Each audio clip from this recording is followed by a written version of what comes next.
Good morning students.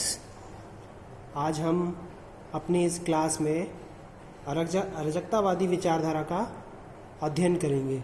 इससे पहले तक हमने आदर्शवाद और व्यक्तिवाद के बारे में पढ़ा था। आदर्शवाद में राज्य को साध्य बताया गया था और व्यक्तिवाद में राज्य का विरोध किया गया था, लेकिन फिर भी राज्य को आवश्यक बुराई के रूप में बनाए रखने की बात की गई थी। आज जिस विचारधारा का हम अध्ययन करने वाले हैं वो विचारधारा है अराजकतावाद, जिसके प्रमाणिक व्याख्याकार और उसके जन्मदाता के रूप में प्रिंस क्रोपाटकिन का नाम आता है। और प्रिंस क्रोपाटकिन और दूसरे बाकी विचारक जिनके नामों में Proudhon, Bakunin, Huxley, William Godwin, Tolstoy आदि विद्वानों के नाम उल्लेखनीय हैं, ये राज्य को एक अनावश्यक बुराई के रूप में स्वीकार करते हैं।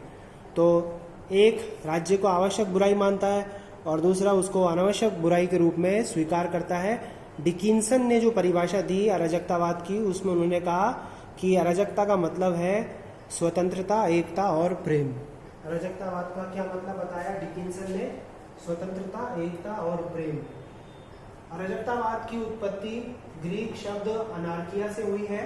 अराजकतावादी शब्द की उत्पत्ति ग्रीक शब्द अनार्किया से हुई है, जिसका मतलब होता है शासन का अभाव, व्यवस्था का अभाव, नियंत्रण का अभाव। और ये जो अराजकतावाद है, इसका उद्देश्य है राज्यविहीन, वर्गविहीन, शोषणविहीन समाज की स्थापना करना है।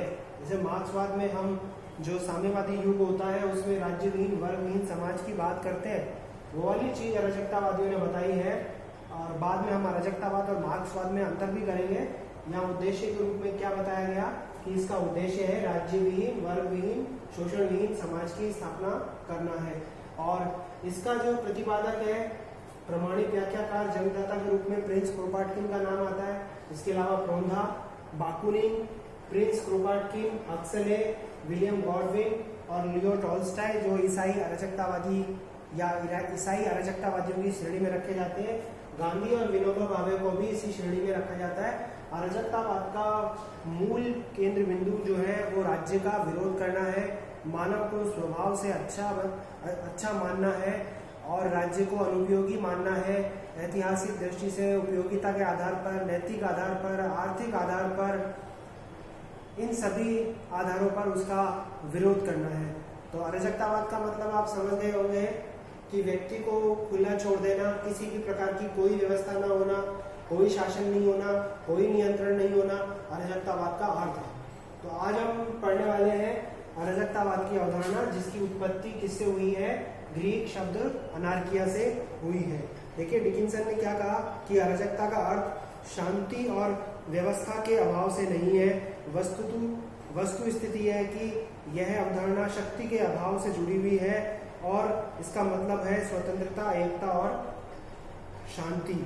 स्वतंत्रता, एकता और प्रेम और शांति, ये इसका मूल मंत्र है। स्वतंत्रता, एकता और प्रेम और शासन का अभाव, शक्ति का अभाव, हिंसा का अभाव, नियंत्रण का अभाव, सभी प्रकार की व्यवस्थाओं का अभाव और पूरी स्वतंत्रता। व्यक्ति को कोई जरूरत नहीं है राज्य की, अनावश्यक है राज्य, अनावश्यक बुराई कहते हैं अराजकतावादी, जबकि व्यक्तिवादी उसको एक आवश्यक बुराई मानते हैं और कहते हैं कि राज्य बना रहना चाहिए, हम राज्य का विरोध करते हैं।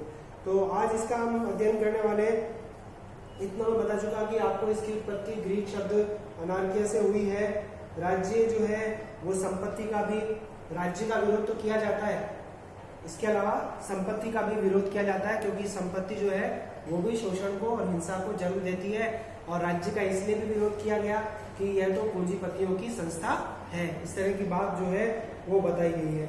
बाकुनिन क्या कहते हैं? देखिए बाकुनिन ने जो बात कही है अराजकतावाद के संबंध में, ये है, ये तीनों संस्थाएं मनुष्य के आदिम विकास के चिन्ह है और आधुनिक विकास की अवस्था में इनकी बिल्कुल आवश्यकता नहीं है। अब कौन सी संस्थाएं बता रहे हैं? ना तो राज्य की जरूरत है, ना संपत्ति की जरूरत है और ना धर्म की जरूरत है। मतलब राज्य, संपत्ति और धर्म, इसका विरोध करते हैं बाकुनिन। किसका?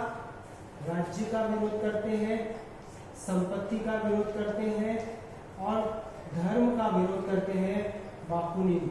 इन तीनों संस्थाओं का और इन तीनों संस्थाओं का अराजकतावाद में कोई स्थान नहीं है, इनका विरोध करते हैं। बाकुनिन संपत्ति भी शोषण को जन्म देती है, राज्य पूंजीपतियों की संस्था बताई गई है, यह अनावश्यक है। धर्म भी धर्माधिकारियों के हाथों में क्या करने का माध्यम है, व्यक्तियों के शोषण को करने का माध्यम है, इसलिए इसको भी स्वीकार नहीं किया है अराजकतावादियों ने, बाकुनिन ने। अब देखिए आगे क्या कहा गया है इसमें। अराजकतावादी राज्य के स्थान पर स्वतंत्र और ऐच्छिक संस्थाओं की स्थापना करना चाहते हैं। अराजकतावादी राज्य के स्थान पर स्वतंत्र और ऐच्छिक संस्थाओं की स्थापना करना चाहते हैं। वो ये कहते हैं कि राज्य जो कार्य करता है वो कार्य ऐच्छिक संस्थाएं भी बड़ी आसानी से कर सकती हैं, चाहे शिक्षा का कार्य हो, चाहे स्वास्थ्य सेवाओं की बात हो। ऐच्छिक समुदाय आराम से व्यक्ति की शिक्षा की भी व्यवस्था कर सकते हैं और उसके स्वास्थ्य के लिए भी उत्तम कार्य कर सकते हैं। ये कहा गया कि जब राज्य दबाव डालता है, जब राज्य नियंत्रण करता है, जब मानव की स्वतंत्रता को छोड़ता है, तो जो मानव विवेकशील होता है, जो दूसरे मानव की आज़ादी में विश्वास करता है, उसकी भलाई में विश्वास करता है, वह मानव क्या हो जाता है, दूसरे मानव को नुकसान पहुंचाने वाला बन जाता है। यानी व्यक्ति के जो सद्गुण होते हैं वो राज्य के प्रेशर डालने से, बल का प्रयोग करने से खत्म हो जाते हैं। इसलिए अराजकतावादी कहते हैं कि राज्य की जरूरत नहीं है, और जब राज्य नहीं होगा तो हमारे दिमाग में एक बात आती है कि राज्य अगर नहीं होगा तो किस प्रकार की व्यवस्था होगी। तो इसके संबंध में कहा गया कि एक बड़ा लोहे का बक्सा लीजिए, उस बक्से में भिन्न भिन्न आकारों वाले पत्थर के टुकड़ों को डालिए और बक्से को बंद करके हिलाइए। बक्से में जो विद्यमान पत्थर हैं वो इतने अच्छे तरीके से जम जाएंगे जितने अच्छे तरीके से जानबूझकर जमाने से भी नहीं जमते। तो अराजकतावादी कहते हैं कि जब राज्य नहीं होगा तो व्यवस्था इसी प्रकार से होगी जैसे कि पत्थर के टुकड़ों को बक्से में रखकर जब हम जोर से हिलाकर वापस बंद करते हैं और फिर जब हम वापस बक्से को खोलते हैं तो हम देखते हैं कि पत्थर के टुकड़े व्यवस्थित ढंग से जमे हुए होते हैं। और उन्होंने कहा कि मानव विवेकशील होता है और इसलिए, और ये भी कहा कि राज्य जो कार्य करता है उनकी कोई उपयोगिता नहीं है, बल्कि ऐच्छिक समुदाय भी राज्य की जगह पर कार्य करके उन सारे कार्यों को पूर्ण करके व्यक्ति की जरूरतों को पूरा कर सकते हैं। तो इन्होंने राज्य का पूरी तरह से विरोध किया और ऐच्छिक समुदायों का समर्थन किया, और उन्होंने कहा कि राज्य जो कार्य करता है वो ऐच्छिक समुदाय करेंगे। इसके बाद में देखिए, अराजकतावादी सहकारी श्रम के आधार पर संपूर्ण उत्पादन शक्तियों के स्वतंत्र संगठन के पक्षपाती हैं तथा राष्ट्रीय राज्यों की अपेक्षा स्वतंत्र समुदायों की एक संघीय व्यवस्था की स्थापना करना चाहते हैं। स्वतंत्र समुदायों की एक संघीय व्यवस्था मतलब राज्यों का संघ नहीं होगा, बल्कि स्वतंत्र समुदायों का एक संघ, उसको वो स्थापित करना चाहते हैं। इसके बाद में देखिए कि प्रिंस क्रोपाटकिन ने कहा कि अराजकता जीवन का आचरण के उस सिद्धांत का नाम है जिसके अधीन राज्य विहित समाज की कल्पना की जाती है। इस समाज में शांति व्यवस्था बनाए रखने के लिए किसी कानून अथवा बाहरी सत्ता के आदेशों का पालन नहीं होता। यह सामंजस्य, उत्पादन, उद्योग और सभ्य समाज की अनेक प्रकार की आवश्यकताओं और आकांक्षाओं की संतुष्टि के लिए स्वतंत्र रूप से संगठित विभिन्न प्रादेशिक और व्यावसायिक समुदायों के ऐच्छिक तथा स्वतंत्र समझौतों से उत्पन्न होगा। मतलब राज्य कैसे चलेगा, व्यक्तियों के बीच में जो समझौते होंगे और उन समझौता का जब व्यक्ति स्वैच्छिक आधार पर पालन करेंगे तो राज्य आराम से चल सकेगा। इस प्रकार की बात प्रिंस क्रोपाटकिन ने कही है। अक्सर ये कहते हैं अराजकतावाद समाज की वह स्थिति है जिसमें केवल व्यक्ति के स्वयं पर शासन को न्यायोचित मान्यता प्राप्त होती है, जिसमें केवल व्यक्ति के स्वयं पर शासन को न्यायोचित मतलब व्यक्ति स्वयं अपने हितों का सर्वोत्तम निर्णायक है। जैसे व्यक्तिवादी मानते थे ना कि व्यक्ति स्वयं अपने हितों का निर्णायक होता है, तो अराजकतावादियों में हक्सले ने क्या अराजकतावाद को कैसे परिभाषित किया कि व्यक्ति का स्वयं पर अपना शासन होगा और किसी का शासन नहीं होगा, किसी का नियंत्रण नहीं होगा, कोई समाज नहीं, अपने आप में कोई नियंत्रण करता नहीं, कोई शासन नहीं, कोई व्यवस्था नहीं, कोई राज्य नहीं, कोई सरकार नहीं, सरकार का कोई रूप नहीं, किसी भी प्रकार का कोई भी नियंत्रण नहीं, कोई धर्माधिकारी का नियंत्रण नहीं, कोई दंड व्यवस्था का नियंत्रण नहीं। बिल्कुल व्यक्ति को क्या बनाए रखा जाएगा, स्वतंत्र बनाए रखा जाएगा। ये भी कहा गया कि मानव जो विवेकशील होता है, जो प्रेम, दया, सहानुभूति की भावना रखता है, शांति चाहता है, उस मानव को अपराधी कौन बना देता है? राज्य बना देता है। राज्य पहले तो मानव को अपराधी बनाता है अपने कार्यों से, फिर उसके बाद उस अपराधी मानव को वो दंडित करने का काम करता है जो निहायत ही अनुचित है। तो हक्सले ने जो बात कही है उसके अनुसार हम यह समझ सकते हैं कि उसने कहा कि अगर व्यक्ति पर किसी का शासन होगा तो उसका खुद का, जैसे मधुमक्खियों में रानी मक्खी का शासन होता है, हृदय पर, पूरे शरीर पर हृदय का शासन होता है, तो उसी तरीके से मानव पर केवल उसका खुद का शासन होगा और किसी का शासन नहीं होगा। फिर उसके बाद अपन देखते हैं अराजकतावाद का विकास। थोड़ा सा अपन देखेंगे अराजकतावाद का विकास।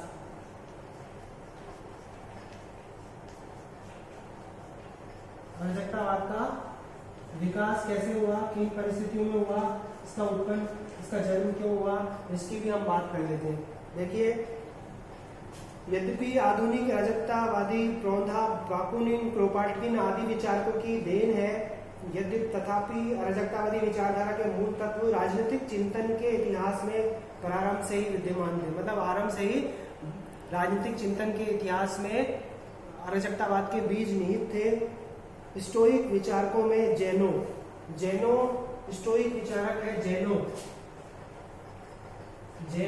जो स्टोइक विचारक है उसकी विचारधारा में भी अराजकतावाद के बीज दिखाई देते हैं। जेनो जो स्टोइक विचारधारा से जुड़ा हुआ है उसके विचारों में अराजकतावाद के बीज दिखाई देते हैं।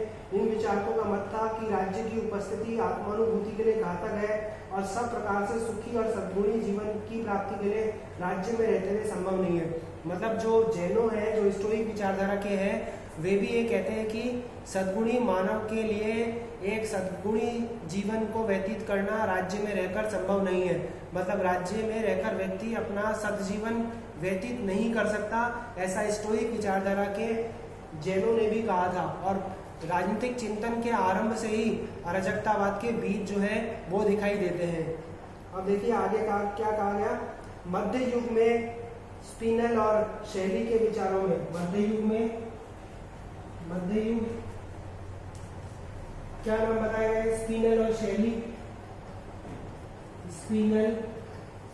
शैली, इनके विचारों में भी अराजकतावाद के अंश दिखाई देते हैं। और जैनों ने क्या कहा कि व्यक्ति सद्जीवन कहाँ नहीं व्यतीत कर सकता, राज्य में रहकर व्यक्ति सद्जीवन व्यतीत नहीं कर सकता। राज्य दुर्गुणों की संतान है, जैसा व्यक्तिवादियों का मानना था वैसे ही ये मानते हैं। आधुनिक युग में अराजकतावादी दर्शन का आरंभ औद्योगिक क्रांति और औद्योगिक विकास के बाद में हुआ। मतलब औद्योगिक क्रांति जब हुई उसके बाद जब औद्योगिक विकास हुआ तो उस युग में अराजकतावाद का विकास हुआ। अराजकतावाद की दिशा में सर्वप्रथम गंभीर चिंतन विलियम गॉडविन के विचारों में मिलता है। राज्य तथा व्यक्तिगत संपत्ति का विरोध करते हुए गॉडविन ने इस बात पर बल दिया कि मनुष्य स्वभाव से न्यायप्रिय और विवेक युक्त होता है। गॉडविन क्या कहता है कि मनुष्य स्वभाव से न्यायप्रिय और विवेकशील प्राणी होता है, और यदि राज्य और व्यक्तिगत संपत्ति की व्यवस्था के द्वारा उनके इन गुणों का हनन नहीं किया जाता तो एक दूसरे के साथ सहयोग और स्नेह की भावना से प्रेरित होकर व्यक्ति जो है अपना जीवन व्यतीत करता है। मतलब संपत्ति और राज्य व्यक्ति के सद्गुणों का अंत कर देते हैं, ये मानता है विलियम गॉडविन। और कहता है इसलिए राज्य जो है वो एक अनावश्यक बुराई है। इसके बाद थॉमस हाजिस्कल की विचारधारा में भी अराजकतावाद के तत्व मिलते हैं, क्योंकि वह कानून तथा राज्य व्यवस्था को न केवल बुरा मानता है बल्कि अनावश्यक भी मानता है। मतलब किसका और विरोध कर रहे हैं, कानून का भी विरोध करते हैं। और वो क्या कहते हैं कि मानव स्वभाव से अच्छा होता है, विवेकशील होता है, प्रेम, दया, सहानुभूति की भावना होती है, शांति चाहता है, लड़ना नहीं चाहता, दूसरे की आज़ादी में विश्वास करता है, दूसरे के अधिकारों को नहीं छीनता है। लेकिन जब संपत्ति और राज्य का जन्म होता है या संपत्ति और राज्य के माध्यम से जब मानव का शोषण होता है तो ये व्यक्ति के सद्गुण जो है वो उनका अंत हो जाता है। और ये भी कहा गया कि राज्य सज्जीवन राज्य में रहकर व्यतीत नहीं कर सकता, व्यक्ति सज्जीवन राज्य में रहकर व्यतीत नहीं कर सकता। इस प्रकार की बातें कही गई। कानून का विरोध, संपत्ति का विरोध, धर्म का विरोध, राज्य का विरोध, सरकार का विरोध, कितनी सारी चीजों का वो विरोध करता है। वो कहता है कि व्यक्ति का केवल स्वयं पर शासन ही अराजकतावाद है। और डिकिंसन क्या कहता है कि स्वतंत्रता, एकता और प्रेम ही अराजकतावाद है। स्वतंत्रता, एकता किसके बीच में, व्यक्तियों के बीच में। प्रेम किसके बीच में, व्यक्तियों के बीच में। स्वतंत्रता व्यक्तियों को आपस में क्या करती है, जोड़ने का काम करती है। तो हम देखते हैं कि प्रोंधा के विचार देखते हैं कि प्रोंधा ने अपनी रचना व्हाट इज प्रॉपर्टी में कहा है, मैं पूर्ण अर्थों में अराजकतावादी हूँ। औद्योगिक क्रांति के अनंतर सभी जगह मजदूरों की स्थिति बहुत खराब थी। ऐसी स्थिति में फ्रेंच विचारक प्रोंधा ने व्यक्तिगत संपत्ति की व्यवस्था की आलोचना करते हुए उसे चोरी माना और कहा प्रत्येक प्रकार की संपत्ति चोरी है। ये प्रश्न पूछा हुआ है, प्रत्येक प्रकार की संपत्ति चोरी है, ये किसने कहा? प्रोंधा ने कहा। व्यक्तिगत संपत्ति की इस व्यवस्था के लिए वह राज्य को उत्तरदायी मानता है और राज्य को एक अत्याचार की संज्ञा देता है। प्रोंधा के शब्दों में मनुष्य पर मनुष्य का शासन किसी भी रूप में अत्याचार है। मनुष्य का मनुष्य पर किसी भी रूप में शासन अत्याचार है। मनुष्य का मनुष्य के ऊपर किसी भी प्रकार का शासन क्या है? अत्याचार है। समाज का सबसे अधिक निर्दोष स्वरूप उच्चतम रूप में सुव्यवस्था तथा अराजकता के समन्वय में ही हो सकता है। किंतु अन्य अराजकतावादी विचारकों के समान ही प्रोंधा ने भी अराजकतावादी समाज की कार्यविधि की विस्तृत विवेचना नहीं की और उन्होंने अराजकतावादी विचारधारा पर बल दिया। थोरियो भी एक और विचारक है जो अराजकतावादी है और वो कौन है? थोरियो। थोरियो भी क्या है? अन्य अराजकतावादी विचारक है।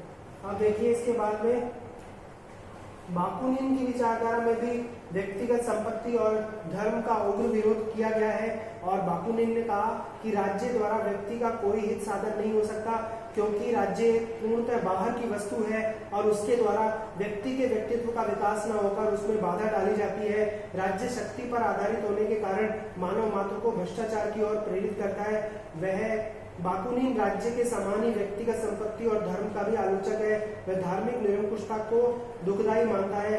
वह ईश्वर को अत्याचारी जार कहा करता था और जार को निरंकुश अत्याचारी ईश्वर को अत्याचारी जार। रूस में जो शासकों के प्रकार थे उनको जार कहते थे और ये जो कौन है बाकुनिन, वो कहता है कि ईश्वर जार की तरह निरंकुश है, ईश्वर जार की तरह अत्याचारी है। तो वो ईश्वर की भी आलोचना कर देता है और ये माना जाता है कि धर्म में विश्वास करना मूर्खता है, ईश्वर में विश्वास करना मूर्खता है, ईश्वर पाप है, ईश्वर ढोंग है, ईश्वर बुराई है। इस प्रकार की बातें भी अराजकतावादियों ने कही है जो नितांत हास्यास्पद है कि ईश्वर ढोंग है, आडंबर है, एक बुराई है, ईश्वर जार की तरह निरंकुश है, अत्याचारी है।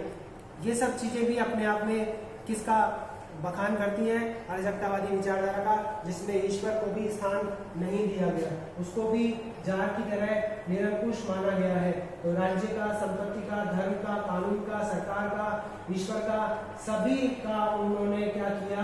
विरोध किया। और जार तो और बाकुनिन तो ईश्वर को जार की तरह क्या करता है? निरंकुश बताता है। इन सबका क्या है? विरोध है। किसमें? अराजकतावाद में। तो बाकुनिन का भी विचार हमने देख लिया। अब देखिए कि प्रिंस क्रोपाटकिन ने क्या कहा। अराजकतावाद का सबसे प्रमुख समर्थक और आधिकारिक व्याख्याकार प्रिंस क्रोपाटकिन है। ऐतिहासिक आधार पर उसने सिद्ध करने का प्रयास किया राज्य बेकार की संस्था है जिसमें लाभ की अपेक्षा हानि अधिक होती है। मतलब अनावश्यक बुराई है, इससे लाभ की अपेक्षा हानि होती है। राज्य के कानून व्यक्ति की स्वतंत्रता का अंत कर देते हैं। राज्य के द्वारा किए जाने वाले सभी कार्य स्वयं मानव और ऐच्छिक समुदायों द्वारा किए जा सकते हैं। जैसे राज्य जो कार्य करता है, जिसके लिए उसका वजूद बताया जाता है, वे सभी कार्य राज्य की बजाय ऐच्छिक समुदाय और व्यक्तियों द्वारा स्वतंत्र रूप से किए जा सकते हैं। इसके बाद यहाँ तक कि विदेशी आक्रमण को भी नागरिक संगठनों द्वारा विफल किया जा सकता है। मतलब राज्य की कोई भी उपयोगिता नहीं मानी जा रही, बल्कि ये कहा जा रहा है कि बाहरी आक्रमण भी नागरिक संगठनों द्वारा और व्यक्तियों की एकता के द्वारा खत्म किए जा सकते हैं। क्रोपाटकिन पूंजीवाद और धर्म का भी विरोधी है। और किसका विरोध? पूंजीवाद का विरोध। किसका विरोध? पूंजीवाद का भी विरोध। पूंजीवाद का भी विरोध किया गया अराजकतावाद के अंतर्गत।